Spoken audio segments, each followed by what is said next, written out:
Hey, welcome everybody to podcast number 47, brought to you by 5-Pin Universe. I'm your host, Karie Kreutz. We have the usuals, Tim and Dexter Wiseman, Adam Weber, and we have two special guests this week. We have the recent TPC champion, Jordon Schuss, and long but not forgotten, Derek Holm, 2010 Autumn Open champion. Recently back to the game from an injury that he suffered about a year and a half ago, maybe 2 years ago now. Yeah. Yeah, bouncing back with a vengeance, making the Autumn Open cut, placing fairly well, and then obviously making a team at the Open this year in Calgary. So great to have you guys on. I hope you're ready to answer some crucial questions we have for you. Right on. We're ready for them. Ready. All right. So obviously Open qualifying was here not too recently. So we will start there.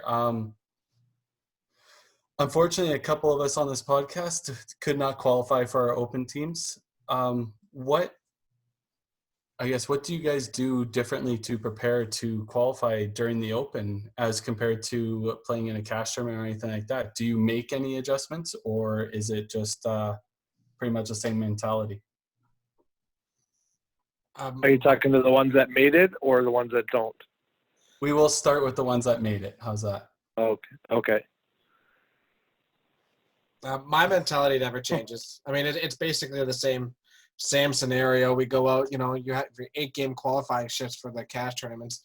This one's 20, but I mean, it's 10 and 10. It's basically the same sort of concept. You go out, you try to get your best 10-game block you can, move on to the next day and try to do the same thing over. I don't think mentality changes a whole lot from that. As for extra preparation, not a lot. I mean, most of us play relatively often. So not that big of a deal for us to go out on a weekend and bowl. I'm wondering if you not playing league this year, Adam, I wonder if you think that's affected you with this weekend, or not this weekend, I guess, last weekend, I guess, because you're the, as we've all said many times, you're the epitome of like the upper echelon of this game. And you will even openly admit that you just weren't sharp. And you said that before you went into that weekend. Do you think not playing league had any effect on you in that aspect? Or what are your thoughts on that, buddy? Well, yes and no, really. League, for the most part, is just reps, right? So Yeah. If you're not playing league, you got to find another way to get reps. And, up until, November, I was playing pretty much consistently for almost 2 straight years, and then had that almost 2-month kind of lapse there. Just didn't have to really play. So coming off of that, trying to get reps in, a couple practice sessions, it's not quite the same. And I knew I wasn't sharp, but I knew it felt good. Like as long as I'm out there throwing, I was going to be fine. My big issue is I ran into a mechanical flaw and I just couldn't get over that. So I plowed my lights out at a house that you just can't plow your lights out in Bonnie Doon. And and 260 something just isn't good enough in Edmonton anymore. Good enough for BC. Come on out to BC, Adam. You'll make it no problem every year, averaging 250. Yeah. He can go play in the South and make it 240 as well. So it just depends on where you are. You could do that in Central too. It depends on the houses you're playing. It's not the zone. For sure it is. No, I agree. Okay, I'll speak. I think it's a little bit different for me. I don't know why. With Masters and other cash tournaments, I actually probably get more nervous over the Open, as sad as it sounds, than the Masters or any cash tournament, because strictly we cannot rebuy or we can't have any throwaway events. I really think in Edmonton, at least, we play the first 10 games, especially with most times Saturday we can only host at Bonnie Doon. It's kind of a placeholder. Like Adam said, you have to average your 260 or 270 to at least have a chance for the next day. And notoriously, when you play Bonnie Doon, there's only about three people might change at most on that top 9, just because of the difference in pinfall. But us going to St. Albert, I thought St. Albert gave us a little bit more of an advantage for those, just because if you're able to grind and work things out, scores are still there. It's just you got a little bit. If you're a little tight, you'll be able not to get away with much. I don't know. I get, the 20 games. I think it's 10 games. I prepare myself to be a placeholder, getting myself in the mix in the next 10 games. That's where I think I try to kind of distance myself out for most times. And usually after 10 o'clock, I bowl better. It just notoriously, that's just, I don't know why, but after 10 a.m. when the bar opens, I play better. But yeah, that's my 2 cents. Jordan, what are your thoughts on it?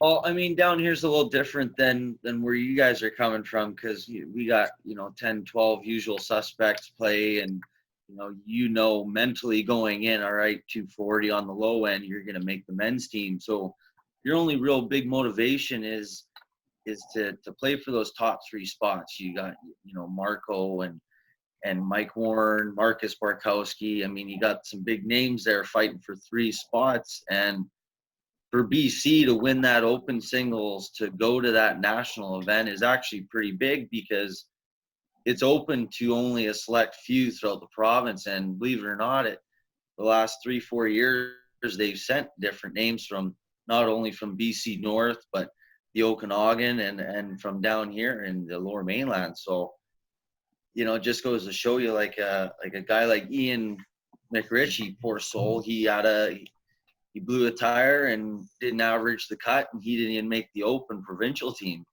So, I mentally prepare as a bowler going into stuff like that, just to try and block out the friendships you got with the people you're bowling against. You got room for a beer after, right? But there, I'm there to win, and sometimes it gets the best of you, and if you don't play your game and you try and beat yourself up, and you miss the grade, kind of thing, right? So I think just to keep yourself cool and get over that you're playing with your buddies for 8 games or 10 games per day, and go kick the crap out of him or her or whatever it is, and go from there.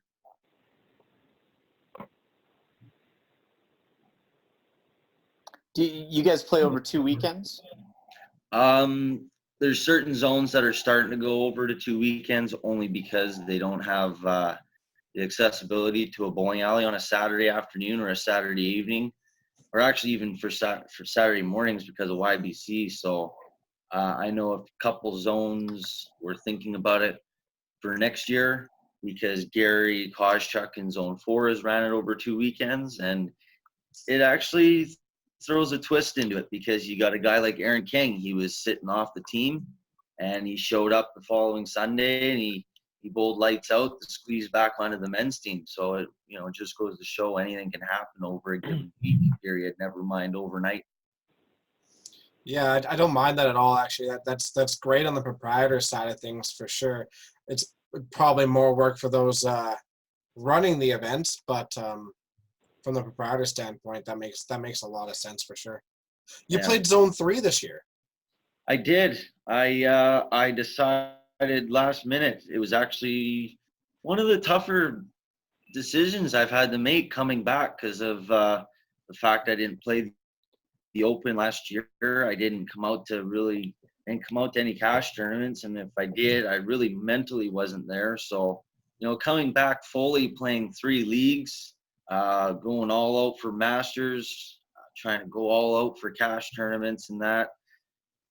Playing 3, that's where I felt good. I felt the best, the camaraderie, the connection. I get to bowl with a couple guys that are familiar faces, and I feel like I blend more with the guys in 3 this year. Who knows? Maybe next year I might be blending well with the guys in 4. It's kind of different down here, having the option as long as you bowl in that zone, right? Yeah. You guys are. I was just going to ask that. You had to live. You don't have to live inside a certain zone in order to qualify for that zone. No. Well, there's only 3 zones that qualify for that, right? That's 2, 3, and 4. Yeah, zone And- 2, 3, and 4. Yeah. So as long as you live in that lower mainland area and you bowl in a league in that zone, then you could play in that zone, correct? Or That's- choose between the one that you live in and the zone you play in, Yeah. right? Like, for a quick example, I could bowl Wednesday at Old Orchard in Burnaby, which is considered zone 2, and then I could bowl Thursday at Galaxy in zone 4. I live in Langley, which is zone 3, so I could bowl 2 leagues and be good to try out for one of 3 zones. Yeah. Just depending on, the familiar faces kind of thing. And, over the years, zone 2, they're still going at it. And those older guys, you'd be surprised, as a group, us younger guys think the old guys don't have it anymore. Well, when he's still up there hobbling on one leg, still kicking your ass with a 265 after 10 frames, It's kind of funny getting your ass kicked by older guys. But, yeah. Do you think that that 3-zone system in the lower mainland area is still working for you guys? It's got its pros and cons. In my eyes, the borders are probably being looked at to being adjusted, only because there's really going to only be one bowling alley in zone 4 that's really usable, and that's Galaxy, because Poco is going to be torn down and rebuilt, so they're going to be out for a little bit. Chilliwack isn't sanctioning anymore. Unless those guys want to drive the Boston Bar, then you're only in one bowling alley. So, and with Scottsdale the way it is, if they got maybe one more year left, I mean, zone 3 potentially might not even have a sanctioned bowling alley to bowl at. So Yeah. So Cloverdale isn't sanctioned anymore. From my understanding, they were to start the season, but had to pull out, I guess, a couple mechanical failures or something. We were supposed to have our next set of Masters there, but Lori had to double up at Old Orchard over the I weekend, saw that. Yeah. which is fine by me because I grew up bowling on free fall, and so I go there and I'm like back to the prep. I mean, mentally, I'm already averaging 260, 270 out of the free fall center. I love free fall. You love something, you're going to do well at it regardless, right? Yeah. Could be where I'm going wrong. Derek? How was Calgary Open qualifying this year, Derek? For the most part, it was a 2-man race between me and Kevy for the most part. Bowled out of Paradise on day 1 and Toppler on day 2.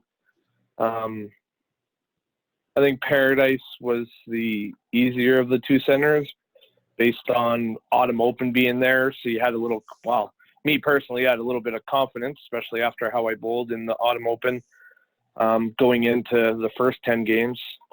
So I didn't really mentally prepare there. I just kind of winged it. And me and Kevy kind of bursted out. So I wasn't really too worried in the game or into the second day. Being at Toppler, it's playing a little bit easier this year, but it still seemed to be really tough on that day. So it was tough to prepare to go into Toppler again, but I don't know, that place can be mentally draining. I heard they added oil this year. They oil it when it's I want to say when it's convenient. Sometimes they get they say they get busy, 300 people going in. I can understand it then. Don't have time, so they push it a day or two when they can oil it, right? So, but it seems like the pin decks are oiled, and that might be where the scoring has gotten better, is because the pin decks are oiled. So the pins are substill to slide, and then the new bases on the pins are adding that extra little bit of pin scoring as well. So Toppler's playing really well this year. So yeah, just please keep in mind Stacy listens to the podcast. I I'm not saying anything different than I don't say to their faces. So I say it all the time to little David about the oiling, and they know it. So yeah.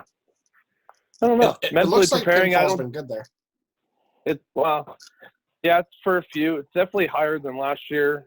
I'm averaging 30 pins higher than last year.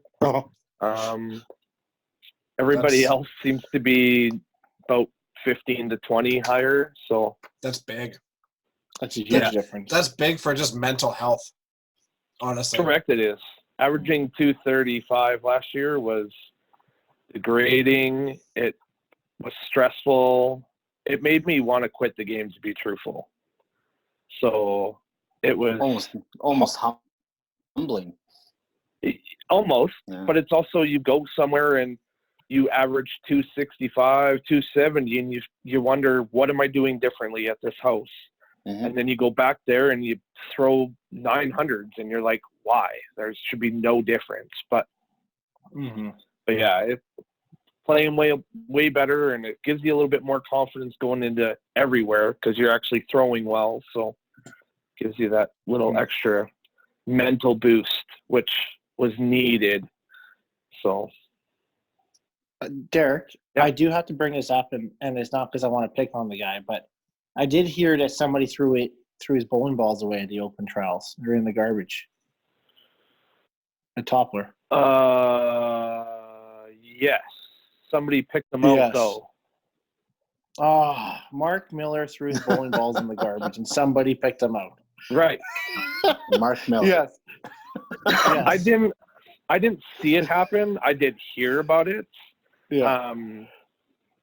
He was struggling, and then his mental brain capacity was not in the right place, and he almost blew it for sure.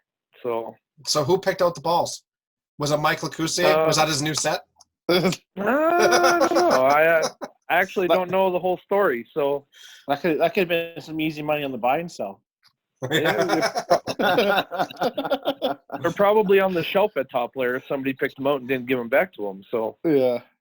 That's funny. yeah, no, that did happen. Yeah. Well, congrats to everybody on making the teams. Honestly, Adam, Karie, it mind blown.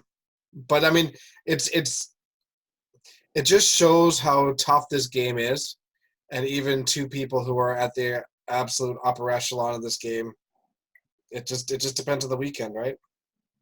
So it's unfortunate, but we all know you guys will bounce back.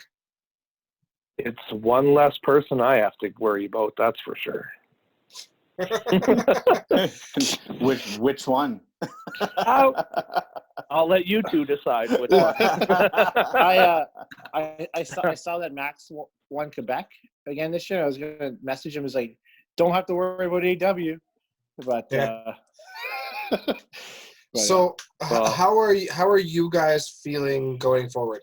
Like are you disheartened, or are you guys like super motivated? Are you using this as like a way of like springboarding forward? What are your thoughts? Or have you thought? Adam's just staring at me blankly. So I'm waiting to see if Karie wants to chime in first. Sure, I will. Obviously, I'm a little disheartened because that's the second year in a row where I missed the Central team. It was kind of weird. I went and played at Heartland Bowl. For a lot of the listeners that don't know Heartland Bowl, it's notoriously a slower ball house. So ladies score really well in there. People like me that tend to throw around 50 kilometers an hour don't play so well there. But I got out of there with a 240 some average and was sitting sixth on men's team after the first day. So I thought I got out of the hard house and then went to Innisfail, which has brand new lanes, not brand new owners, just owners again. And I thought it should have played really well, and it was a little bit fast approaches. And the thing I noticed after falling off the team and watching the guys that got onto the team, and I hope they don't take this the wrong way. It's not a sloppy shot, but it's like the angled glide shot. They all throw the kind of the same shot. It slides across the middle, and it just deflects in a weird way. And all of a sudden they started scoring. Justin Langrock, Eric Chose, and Derek Ware. They all have that little bit of a, that's the only way I can describe it, a slide shot. And just slides across the middle and takes all the pins down. And me, even Victor didn't play very good on the Sunday, but he had a big enough lead that he didn't really have to worry about it. But it tore me apart. There wasn't a game I didn't go obviously without a head pin, but I just couldn't score. There were several games I went without strikes, that's for sure. The three you named, they also throw end over end balls, correct? Well, yeah, they like Eric and Derek throw a backup ball. They come out the bottom of it, the ball just slides across right to left, and Justin throws a hook release, but he comes out the bottom of it too, and it just kind of slides out. It doesn't ever seem to pick up and roll. It just keeps sliding, and it was working. It just gets onto the axis, Yeah. so it can't grab, because the ball has to be semi rolling forward and with a side spin rather than just straight side spin for it to actually grab, right? Yeah, and I kind of knew I was in trouble when I threw my first practice ball and came back with a ring of oil on it. So you knew it was a little bit over oiled.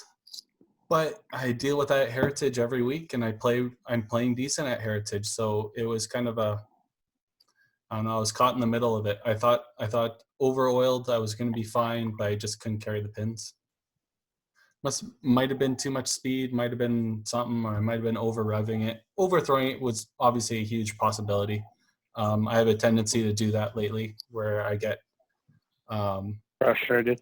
a little bit behind, a little bit frustrated, so I start overthrowing the ball, trying to place it perfectly instead of just letting the ball roll out. But it is what it is, man. It's been on a downward trail for the last couple of years, but you never know. Hopefully to pick it up here soon. So, like I said to you before, I remember, I think it was like 8 years ago, we were driving down to one of the Masters, and you were like, yeah, back when I was good. And then you went on this unbelievable tear for like 7 straight years. So you just got to start, saying that crap again, and you'll be fine. yeah, well, I'm starting it already. But back when I used to be good 2 years ago. It goes through peaks and valleys. Bowling always does. You're going to have periods where you're at the absolute top of your game, and then you're going to have some struggles, but it's just coming through them. You are Carrie, it could be 10 years. It could be 10 years. Yeah, 4,000. Could be 10 years. Who knows? Yeah, you never know. It was getting close. It was 2011 when I won the Regina. And then all of a sudden it was till 2017 finally get another win. So, well, there you go. Hopefully just not that long this time. Mr. Weber? For myself, definitely have not kind of gotten that motivation yet. I'm still, not gonna lie, I'm still trying to figure everything out. Extremely disheartened. I think the biggest issue that I had is I put so much extra, I guess, pressure on myself this year. My last 2 years have been like ridiculous, right? So continuing to try to push the envelope and continue to push my game. I think I actually put too much pressure on myself this year. Having the opportunity to go to nationals for, three-peat and all that type of stuff. And I still haven't totally digested it. I've narrowed it down to two pretty key mechanical issues, which also ate me up in Regina a few years back in nationals. So I really have to work on that, and I think that will get the motivation factor kind of going before Regina here. I'm pretty pissed, to be honest. I played okay. It's not that I didn't play poorly. You can't average, high 250s at a house that everybody's averaging 270. right? So you put yourself behind, even going into a grind house where I know I can, can catch up, fairly quickly. And I did actually. You did, absolutely did. After my first 4 games, I jumped 8 spots and I was back in the mix. And then I just couldn't hold on to it. So, it's pretty disheartening, but I've gone through it. But I've been through the same peaks and valleys as you guys. I had a really long one from about 11 to 15, 16 as well. So, at least now I know what to expect. And I hope to know how to correct. The hardest part for me was obviously I think I followed you most of the day, Adam, and it was just weird. You got a double and you couldn't carry it through, right? It was the first time I've seen it in quite some time where you just couldn't carry. All you needed to throw was a turkey or 4-bagger, and I think you would have went off on Saturday. Just a matter of getting that confidence, and you just couldn't get it. You just plowed. I looked over plow, right? And just couldn't get nothing going like that, which is unfortunate. Well, I think my biggest mechanical issue that I have going on is basically finishing over top of my shot. So, and I've had this issue in the past. I know a lot of people who have, where the feet about halfway through the approach feel really good, and then it's something in the drive to the line is just a little bit off, or a little off balance, or something along those lines. And for myself, I'd always slide out to the left, drop my shoulder, and either overthrow the ball, push it to the left side, or just plow because it's dead straight. So, rather than being able to use the natural shot, now all of a sudden you're forcing it to the middle because the mechanics aren't quite the same. So it's an issue I've kind of been battling my whole career. But 260 is pretty solid for a weekend. Just not good enough these days. You'll be back. Yeah, I hope to be. This I don't think it's anything 260 is not good enough in those houses. 260 is great, Adam. It's just like you said, it's tough to catch up when you're averaging 260 and guys are playing 280, right? Yeah, and it's tough going into a center where you can't punch. You can't. I mean, you go into a house if you go into St. Albert, you're able to punch a couple times a game because a turkey will just bring you back. Everybody else's. Right, exactly. But when your pace is when you go in there and it didn't happen, but we expect 3 people to shoot around 3,000. It didn't happen, but that's what we expect. You can't, and you go in there and you start punching. That's trouble because 1 punch, 2 punches, you throw 3 punches in a game and you're off pace, by a long shot. So it's definitely a different mentality trying to play in those centers. And at some point, do we start just playing a different shot, a different? Are you trying to play thin rather than try to go for the full shots? Because you can get away with a thin shot to get strikes. Do we play a no punch line rather than a regular shot for places like that? I don't know. I think you just got to play your normal shot and then adjust accordingly, right? The idea is to hit the pocket. So yes, you can play thin.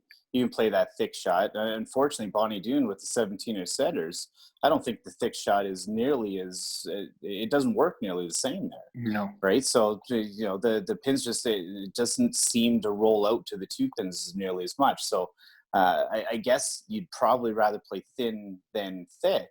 But at the same time, if you're throwing your great shot and you're hitting the pocket, those pins explode. You got to stop plowing. So. Yeah. I don't know necessarily. I wouldn't play any different than you normally would. Just play for the pocket like you normally would. Just you start playing thin. Now you're starting to miss, and that's another thing you can't do there. You can't miss. Come back and plow your second shot. It's just not good. I'd rather miss 4 times in a game than punch 4 times in a game. Would you really? No, that's what I'm saying. True. I mean, if putting egos aside. Because a head pin's still a miss. A head pin, you still made that mistake. I would rather make that mistake and miss and take my 5 points and have the spare opportunity than miss on the inside and punch. Yeah, but I disagree. you're missing what you're aiming at, though. You're getting punished. Well, not really punished, but that's where I think maybe the head pin needs to be revised. And if you can clean the head pin up, you get a spare. Yeah, we've talked about that for a long time, and I Yeah. definitely don't It's just disagree. it's the only time that you get punished for hitting what you're aiming at. Yeah, well, you're trying to aim at the pocket, right? But the only problem I have with that, Dexter, is I can punch just as well on the second ball as I can on the first ball. So me missing and then punch on the second ball is just as bad as a head pin. So I might as well take my chances on the first shot. Mm-hmm. Yeah, That's the way I look at it. Well, I'm not saying deliberately miss. I'm just saying I'd rather if I had to choose between punching and missing, I would choose missing every time. I would rather give myself a Mike shot. Warren would agree with you on that, Dexter. Really? Mike Warren. Jordan, you agree with him? I agree, and I would definitely vouch for Mike Warren on that. He would definitely want to miss the middle on a double rather than punch. See, I get more mad when I miss the middle than I do punching. But why? Yeah. Like, I mean, Yeah. to me, like hypothetically speaking, a head pin is still a miss. You aren't aiming to put it right through the face of that head pin, right? No. But the only reason why we get more mad because we missed than plowing is because of our egos. We don't like looking up and being like, that guy missed 4 times in a game. You know, you feel like an idiot because you missed 4 times, but it's nothing but an ego. I disagree. It's a bad shot. It's a worse shot. So is a head pin. No, at least you put it there. At least you put it down the middle instead of you missing. I think you have a better chance if you shoot at the middle because you can miss left, you can miss right, and you can get great results. Yeah. You play thin on one pocket and you miss, it's a horrible result. And the other thing is too, like nothing for me. Could be rather a 3-pin. nothing feels worse than going pitch. Like You're right. Now I look like an idiot. So, but like you said, with the egos off to the side, but I still think I can get away with a thicker shot than I can a 3-pin, and then now I got to try and spare a freaking 3-pin. Are you kidding me? You're getting good at those, though, Karie. You're getting real good at those. Only a short ball. All else fails, you can always bring up the video. That's right. Yep. We lost our training video of that. That's too bad. Vine went down. Yeah, Vine Davey disappeared. still has it. Mitch Davey still has it easily. Definitely understand what you're saying, Dex, but I can honestly say that missing the middle, I think I think it's a bigger miss than a plow. I think it typically when you're missing the middle, you're either really quick to the line or you're really overthrowing a shot. I think it's a bigger error mechanically than it is a plow. I'm gonna be honest. I understand exactly what you're saying. I'm definitely playing devil's advocate right now too because I don't even aim for a specific pocket. like so playing thin's not an not option. at all. I go up there and I try to throw the ball one way, and if I put the ball down a little, it'll hit right side. If I get the ball out, it'll hit left side. I'm not aiming for a specific pocket, but if I could, I would aim thin. I'd rather miss. So, question for you: Would do you adjust if you had to get an 8 count in 10? Right, you have 1 ball left to win a championship. If you punch, you lose. Do you play thin? Yeah. No. Oof. No. You gotta hit the middle in that scenario. You win all that way. At least put it there. Yeah. You can't be playing thin and then. I'm not saying like aim for the 3-pin. Like I know that. Like, I know. I'm just saying I'm not gonna like my shot lives around thick shots for sure. I've always enjoyed the thick shots, but I don't think I'd be playing for the thick shot when I need 8. We're forgetting that Dexter's number 1 on 5-pin universe now. His ego's changed, right? So what does this have to do with ego? I'm just saying. There's no way in a shot for it all that you all of a sudden move your board over or like 1 to the left or the right.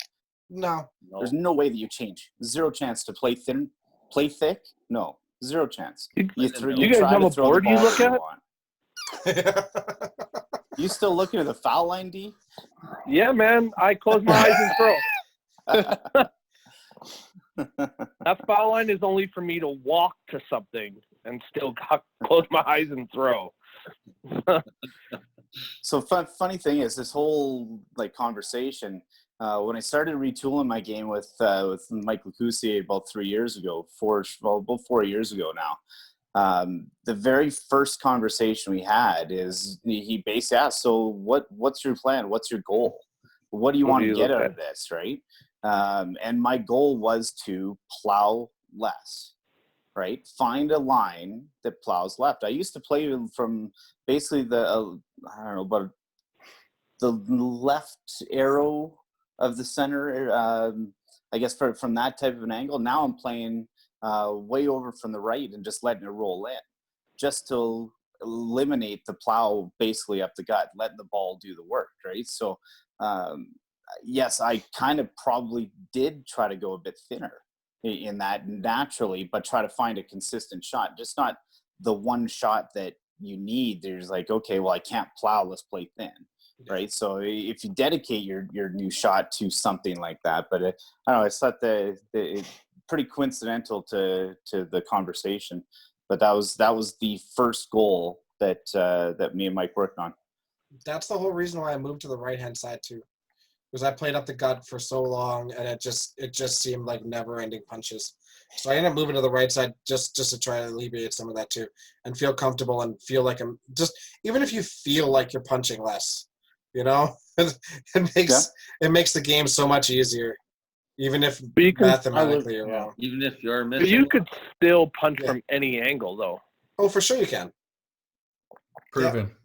But to change the angle on the head pin, you're not gonna, you'll plow something straight back. You might get lucky, get a kickback on a chop rather than going up the gut and plowing it straight back to the mat, right? Mm-hmm. Change Yeah. your angle. Deflection too. Depends what kind of house you play into. Yeah, like Yeah, last. But that's the whole find reason, playing up the Karie, right. why. Yeah. That's the whole reason why we have different lines, right? Every house is a little bit different, and that's why I think we all change our lines a little, you know. And ball. Oh yeah. Ball movement has all same ball thing. changing. Yeah. Did you change your balls? No, still blue.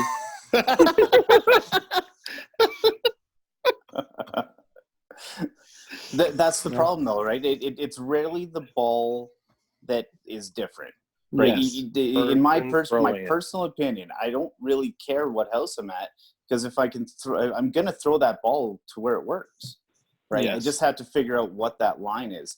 I want the ball to feel the same every single time I throw it. Doesn't matter what house. So if I start changing balls, well, that changes. Now I've got to figure out a new line or something new to make that shot work. I don't know. I understand the ball changes, and even the mental side of a ball change, just a change, right? But I think you can make any ball work at any house. It's just a matter of figuring out what the puzzle is. Yeah, these guys here who use star lines and all that, like Dexter and Karie. Dexter, I think, has two different types of star lines or whatever, like different size and weight. If you're using the same star line, and then you change like to a star line to a different, deflection, maybe a 5-inch to a 4 7/8. I get that, right? I get maybe like the pin might be deflecting, so you don't have to readjust again, using it the same kind of star line. But I don't know. I played, and this is like big for me because how you guys always make fun of my adjusting, but I always play down the middle. It's Bonnie did because of the amount of oil there.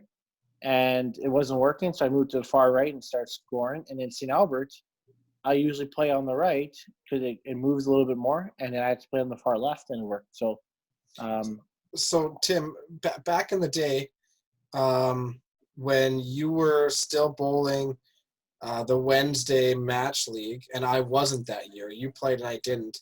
You were lighting that place up, and that's when you were playing way right. yes, And we went in there for Masters, and I moved way right because it's like this line is working for Tim, and then I ended up winning that Masters. So why weren't you playing way right? Way right's always worked there for you. that was wood when we played. When I lit it up, it was wood, and then Susan went to synthetic with more oil. It wasn't scoring properly. But I played down the middle. I played down the middle from Masters and the Open last year, and I averaged over 300 for both combined. So I just went to whatever that. I actually remember where I stood, and it didn't work. So I should have just stayed where I normally would stand and call it a day. Yeah. No. All right. Well, we'll segue out of that long bit. Yeah. That was pretty good. Definitely good to get all your guys' information on that. So we'll move on to the special guest questions. We'll ask Jordan first, and then Derek, if you want to answer the question right after he's done, and then we'll move to the next question after that. Okay. All right. So bowling mentor growing up. I got a couple. Bowling mentor. I got no family back. I got no one from my family side. I'm the first one to pick up a bowling ball. So I can't really say family. John Ouvray, I don't know, name doesn't ring much of a bell, but he's the one that sat me down when I was 15 and I was a little punk hitting stuff, breaking stuff. And he sat me down. He goes, "You want to be good and respectable?" I said, "Yeah." And he goes, "All right, come with me." So he put me through his little boot camp, and it was like a classroom. Our YBC was actually a classroom. It was a 6:30 to 7 o'clock little book reading bullshit to be No, you're good. and anyway, no, we did a bunch of like studying and stuff, like, you know, cooperation, coaching techniques. Like, he sat a few of us down, including Daryl Wood was involved with that, and you know, so John and his daughter Trisha Foster, yeah, two big people in my life sat me down, and I wouldn't have thought it would help me out as soon as it did, winning Regina back in 2012. But you know, it's definitely turned a new leaf over the last year, coming back to win and even play as well as I did in Calgary. I'm happy to be back and competing with you guys and everyone across Canada for that fact. It's good to be back.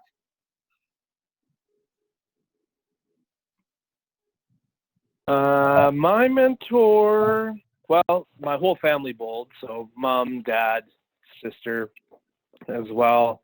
So probably my dad influenced me to start getting into bowling. But one person I definitely looked up to was Roy Cunningham. He, I don't know, he influenced the game to me, showed respect to people, loved the game. Just stuff like that.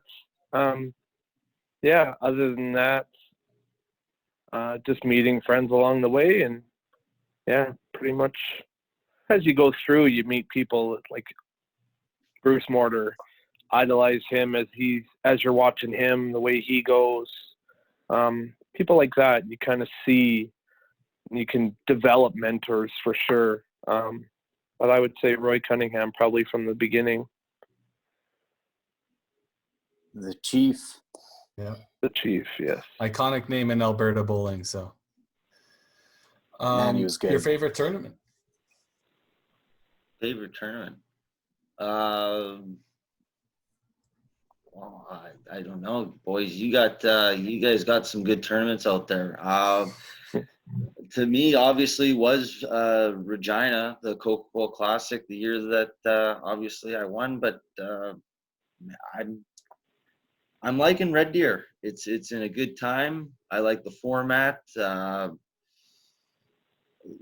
process of elimination is sweet, and the fact that all these tournaments are going to a fourth and possible fifth shift is crazy.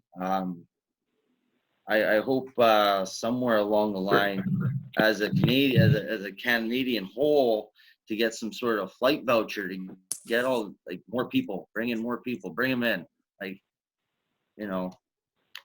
So I would have to say Red Deer because of the format. I like that. Agreed. Derek, your favorite tournament? Mine is the Open. It's always been a favorite of mine. Just qualifying with friends, people. Provincials I haven't made too many nationals, but I think just open, meeting new people, bowling in the different, bowling with mixed. I've done a lot of that. Singles as well. I find that it's not less competitive, because it seems to be more competitive. Yeah, just the open, I guess. That's what comes to my mind. Okay. I like the banquet parts. That's probably the biggest part. Not that the Masters doesn't have it either, but yeah, I just like the fun that open brings. So yeah, agreed. We've had some good times at the banquets, that's for sure. oh yes. So, do you guys have a favorite match? Or a memorable match that sticks out in your head? Or a toughest match? First one I got is shout out to Mitch Davies. Bowled him in Regina on 1 and 2. And we started out the third game, and he looked at me straight in the eye and he said, "If I don't start out with a turkey, I'm done." Threw a strike in the first frame, he punched the second frame, and he walked off and he grabbed my hand, he shook it, and he said, "Have a good day," and he left. I think that's a funny match there. But most memorable, though, I would say, is against Bruce Mortar, actually, on a mixed team at the Nationals in Newfoundland. Bowled with a really good team from BC, and just bowling ball for ball against Bruce in the 10th frame. I mean, if I struck out, I win enough points so we make the ladder. Unfortunately, I got a corner pin second ball, and we missed the ladder by 1.5. But just to be up against Bruce on a mixed team of all things, and you know, smaller 21, 22-year-old kid against this icon with 5-pin bowling was pretty memorable. Shared a good moment there with him. It was kind of nice, pretty cool. That was 2013, right? Yeah, that's correct. Yeah, 2013. Mr. I have two that I remember. TPC was the first one that comes to my mind when it was back in Sherwood. Or not Sherwood, Collingwood. Collingwood. And I was going up against Gino Z-Bars. And I beat him the first 2 games. It was best out of 3. Beat him the first 2 games. And I think I had about a 50-pin lead. And just the look on Gino's face, I walked back to the counter. My dad was sitting there and his wife was sitting there at the time. And I turned to both of them. I said, "Well, this match is over." And they're like, "What do you mean?" I'm like, "Gino's look on his face, I got to throw 400 to beat him." And we both started 6 from the gun. I plowed 7. He threw a strike in 8, threw a strike in 9. And he threw 4, I believe it was 410 to finish. But, yeah, ended up beating me by, I believe it was 10 points. So I remember that one a lot. Kind of showed me that no game is ever done. So, Yeah.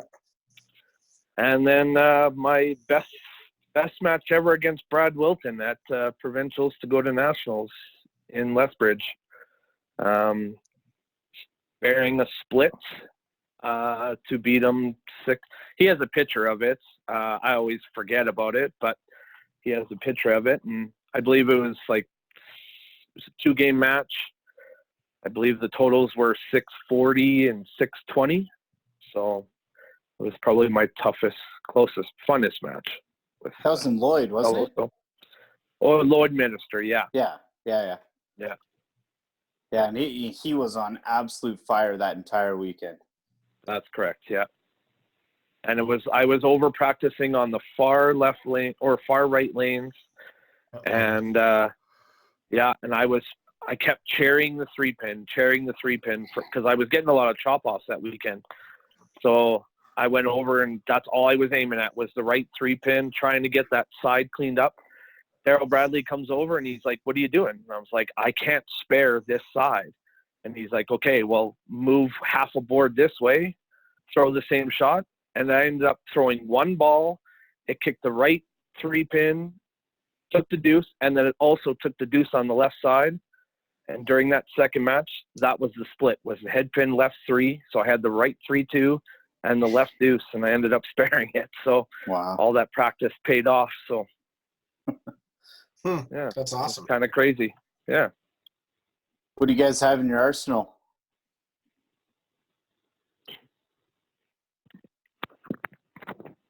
Jordan? Yeah, bowling ball, shoes. I got honestly whatever the proprietor would let me take home after a national event. No, I'm just kidding. Set of Cobras. I got a blue set of Cobras. They're 4 3/4, 3/6. I've had those since actually it's my second set of bowling balls I've owned. I've had them for 14 years now. But I use those and set of 4 7/8, 3/8 Scorpions. Just go house to house, use them, and just. So they're the same ball, basically, just one size bigger. Yeah, pretty well. And it's like referring to what Adam said earlier. You only bring so much to a tournament, and if you feel comfortable with a set or you use one set all the time, you gotta adjust to what you're bowling on with that one set of bowling balls. So. No, agree. Are you throwing custom shoes? Yeah, I actually got my own shoes. I made them. It cost me $98, $60 for the DC shoes from Sport Check, and just a couple old sliders. I had my bag, glue them on, and away I went. It seems to be the new trend. It is. It was actually really frustrating. I bought a set of Storms, and they lasted a year. I bought a set of Dexter SST6s. They lasted a year. Other than maybe having to peel a slider off, you can just keep buying the same pair of shoes for next to nothing. And, there's a lot of guys back here home in BC. They're all going to a Nike or a DC or just because of the cost. Like, it's crazy how much a pair of bowling shoes cost nowadays. Mm-hmm. How about you, D? In my bag, I have a pair of Pro Rubbers. Nope, it's not working. No, you're good now.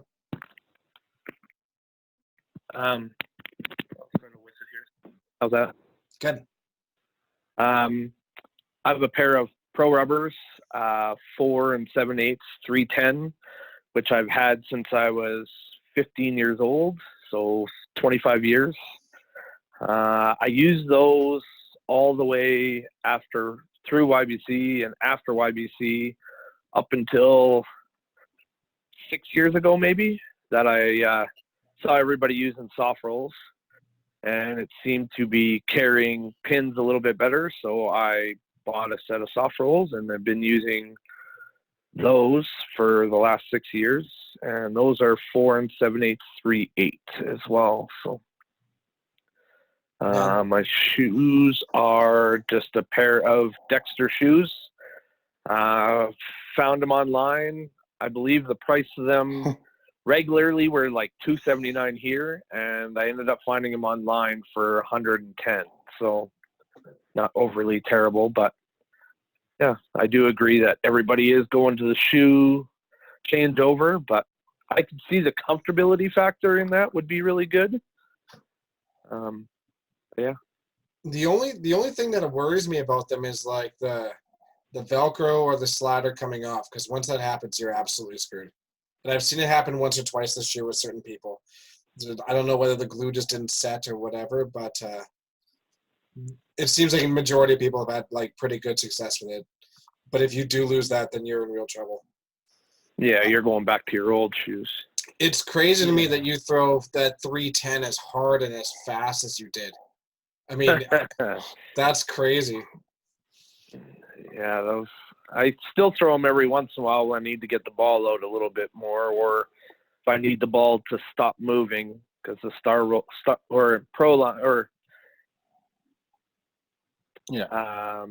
Yeah, they're moving. Like for my speed, when I say moving, it moves a board. Yeah, exactly. But that board just basically makes it move off the middle if I'm plowing right on the middle. So it kind of gives me a chop off. But yeah, the pro rubbers are just if I need the straighter line, and yeah, they seem to work. And or if I need to get it out a little bit more, get tired. Yeah. Yeah. 54 kilometers isn't fast, is it? No. That's what she said. No. Okay. So I got what do you guys nothing on have that left on your bowling bucket list? Perfect game. For what it's worth anymore. Perfect game would be awesome to get. Masters singles title. A couple of you guys on here have won a couple of those. Even a team title. It's one of those things. I guess it's just one of the bucket list checkoffs. I don't know. It's any event that I haven't won yet. I want to win it. Got lots of time and 5 other familiar faces that I'm talking to tonight to compete against for the next how many years bowling's around for. So, if you guys are still into it, I'm still into it. Well, hopefully the rest of Canada's on board with us. Yeah. Definitely the elusive 450. It's the only thing that my dad holds over me. In my easiest way to say it, the thing I've tried to strive to is getting all his goals, seeding past his scores, stuff like that. It's the only thing that he holds over my head. After that, then it would be something you guys have done, singles titles, something like that, a gold medal at nationals, since I've yet to do that either. So yeah, that would be my goals. I have to apologize. I thought in Winnipeg when Wayne was bullshitting me on his perfect game, because that's Wayne, right? Yep. Yeah, no, so he's truthful. Okay. That's good. You told him to shut up a million times. I thought, okay, well, Derek just like, okay, don't talk. But Oh, sorry, Tim. I thought you were apologizing for how bad you played in Winnipeg. Wow. Welcome back to the conversation, Karie. I showed up. Not quantity. That's right. I showed up. Yeah, it's one thing he didn't lie about. It's the only thing that he holds over me. So he bowled it at Claiborne. So, yeah. Awesome. Good old Claiborne. That's awesome. Yeah. Is there one last topic you guys want to talk about? No, that's a wrap. Wow. Well, we actually. Yeah, go ahead, Karie. I'll see if I can. There was a question brought up by JB Rainsberger on Facebook. He's gotten to a point, as he explains, and lots of people have already commented on to help him out. He's gotten to a point where he's working on too much, he figures. He's working on footwork, extension, all this other stuff. What's one thing you guys decide to focus on if you are struggling? What's the one thing that you decide to work on first to get that fixed before you move on to maybe something else? Back to basics. Yeah. More times than not, when you're trying to analyze what you're doing wrong, you can always revert back to your timing, in my opinion. If your timing's not there, nothing else is going to work. So your footwork could be probably the first step, getting everything together. That would be that's what I revert back to, is just the timing aspect. So I completely agree with you, Derek. I think my game would go to shit if my timing wasn't good, right? I mean, I think a lot of us are, but I know Adam and Dex are a little bit more, and Karie a little bit more analytical than you and I are probably. But I find if my timing's out, you can tell and you can feel it. You can feel it by your release on your ball or how you feel on your shot. I think, yeah, I would go back to my basics for my timing. That's where I would go. Everything follows that. I totally agree with timing, but I'm a guy who I'll never sit there and try to focus on my footwork because that's really going to mess with my timing. It's just not. I'd become super mechanical every time that I ever try to do that. What I do try to do is, if my timing is bad, I pretty well focus on it going into the last step. So I just focus on the feeling of hitting my explosion point, top of the backswing, leg drive forward, and then I can just feel my arm and my leg drive forward at the same time. And I just focus on getting that timing right. Outside of that, I focus a lot on hand position, because once I get my hand into the right position, and that's mostly on push away, it kind of drives everything for me. It drives the rotation, and it drives lift and accuracy. So I focus a lot on push away hand position. Yeah. For myself, I can definitely tell what's going on just by the results. If I'm playing a game or two and I'm still seeing the consistent errors or consistent result at the back end, I can usually pinpoint it to one or two major issues. And then just a matter of trying to correct them. I'm going to be into doing a practice shift tomorrow, and I know exactly what I'm dedicating my shift to, or my practice session to, and that's going to be to get the drive over my shot rather than, slipping out. So once I have a kind of an idea of what the issue might be, or narrow it down to one or two, then you can kind of focus or dedicate that focus in your practice to one or two things rather than the broad issue.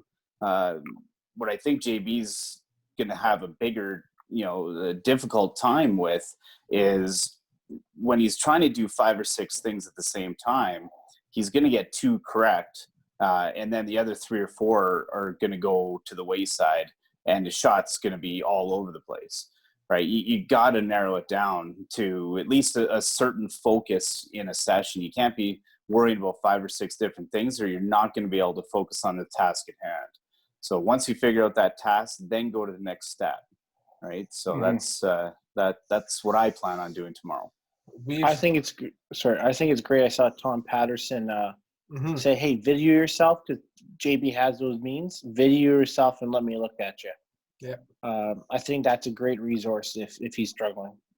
Tom offering that. We've all thrown thousands and thousands of balls, and your body knows how to do it for the most part. So if you're trying to force your body to do it in 5 different things mentally, you're taking away the whole aspect of throwing all those millions of bowling balls that we've thrown. You want to focus on one thing, maybe 2 things. And then if you're really struggling, try focusing on something that you're doing right. That's something Lynn Howell said to me years and years and years ago. So the guy, you know what, your push away is really good. Focus on that, so that at least you're less mechanical. It's a positive thought, and you're not sitting there trying to think, okay, well, I got to put my foot here, and I got to push my arm here, my timing's got to be here. It's just not a way to get the results you're looking for. So certainly doesn't work for most. Yeah.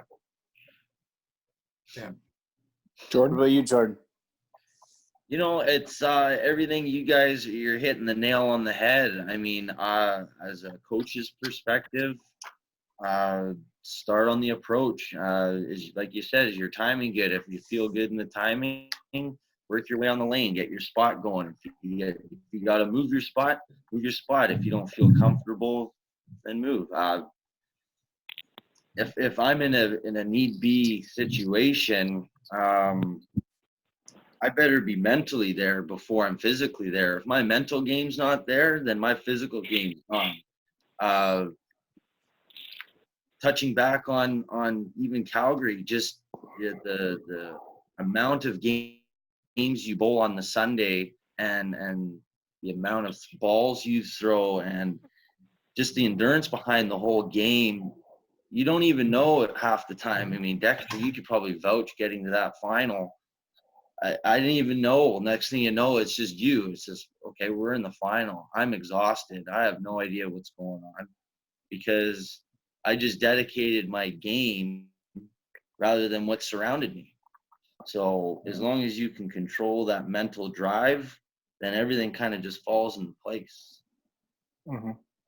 I think controlling emotions huge too, because how many times we all get frustrated and all of a sudden we just start playing differently than we normally should be. A lot of times you go to like a cash tournament or watch the open singles, for example, watching the zones, you could tell certain individuals are already checking themselves out because they're already upset, they're already frustrated, and as soon as you can become that way emotionally, it's tougher to get yourself back into that mindset again. So I think trying to keep yourself the same mental and emotional space the whole weekend, I think, goes a long ways. Definitely agree. Couldn't agree Karie? more. Yeah. So I guess when I'm really struggling, I focus on my first step. I try and make sure that if I feel like I'm crashing a line, I shorten my first step. If I feel like I'm stretched out too far, I make my first step a little bit longer. I move up, and that's the only thing I really focus on. Like you said, your body's trained to do the same thing all the time. It's usually from how you get to the approach is where most of my struggles come from. That's all I worry about.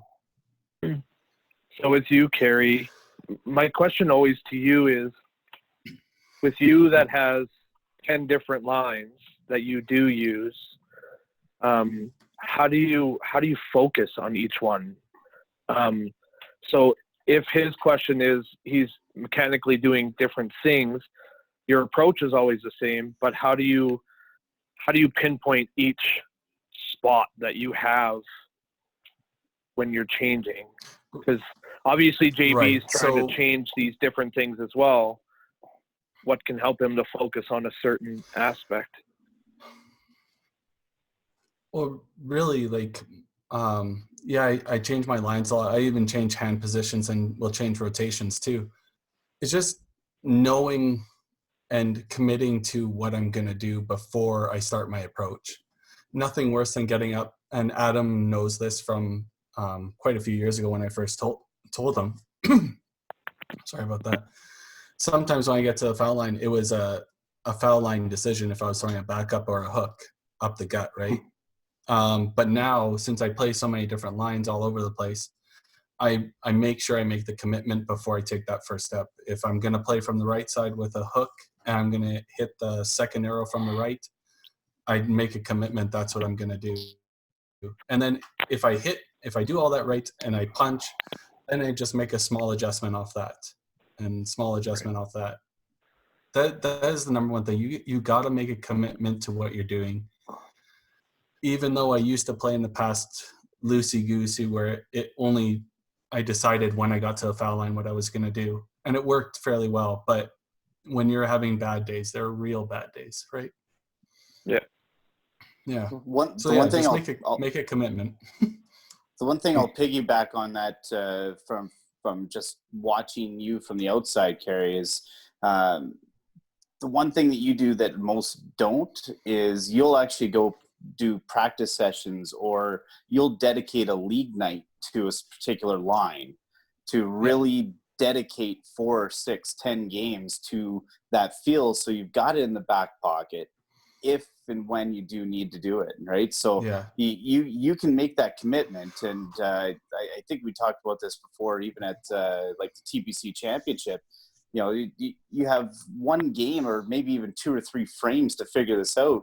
And there's only going to be a few people that are going to be, that have, the balls to actually make that change and commitment rather than just struggle through it and hope it changes, right? Yeah. You've dedicated half of your game, half of your leagues to those lines so you can make that commitment, with confidence, mid-game, mid-tournament. 100% agree with you. Back a few years. Sorry. Yep. Back few years ago, I played 3 different leagues and I played 3 different lines on each league, and I averaged 260 in every league. So it gave me confidence that if I went to a tournament and the one line wasn't working, I had another 260 line to go play.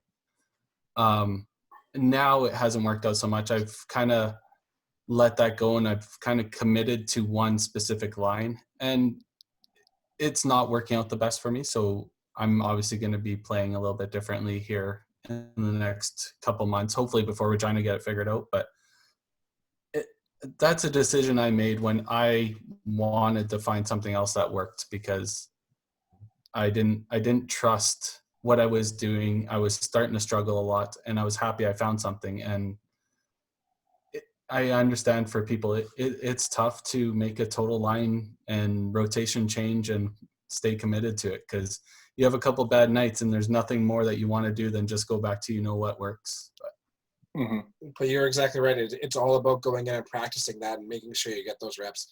I think having multiple lines is an absolute asset, because you just never know. I mean, even what was it? It was last year at Masters Nationals. Victor was getting tired and his knee was sore. He was having problems with that, so he started like dropping his shoulder, and he came back. He's like, "What do I do?" I'm like, "Move left, move left." You're dropping the shoulder anyways. Throw the ball, let the ball roll back in. But at least having those options and having the confidence to do it. There was a year at TPC where I was facing Stephen Medhurst, and he shot like 330 his first game at me, and I shot 220. I was playing the right side, and I went and I moved left. And my next 2 games were, I think it was like 350, actually it was 390, 340 or something. I came back and ended up. But that line change is massive.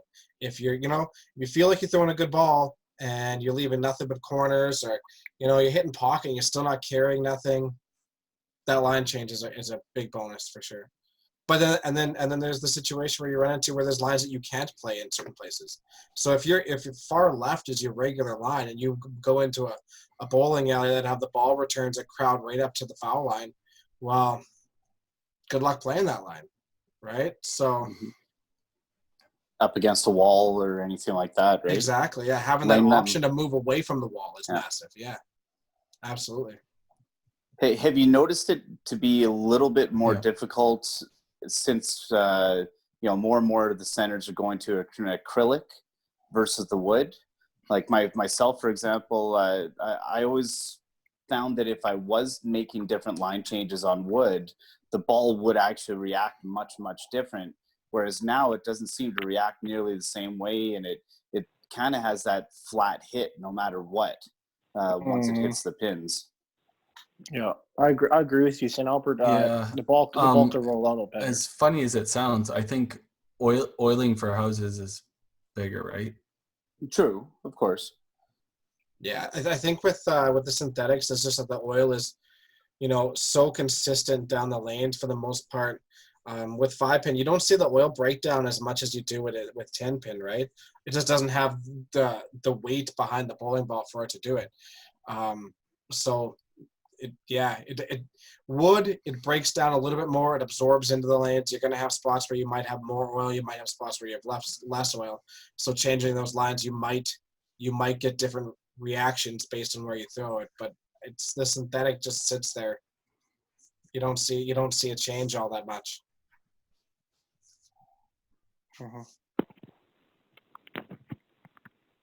We'll talk about that more on the next podcast. We're going to wrap this one up. I can't thank you guys enough for joining me again. Derek, Jordan, thanks for joining us and explaining your thought processes on stuff and all the guest questions. What number was this? 47? 47. Very nice. It's a lot. How many more? You guys talk a lot. I'm gonna keep going till we can't talk anymore. That's fair. All right. Thanks, guys. Thanks, everybody. Thank you. Take care, guys. Thanks guys. Bye.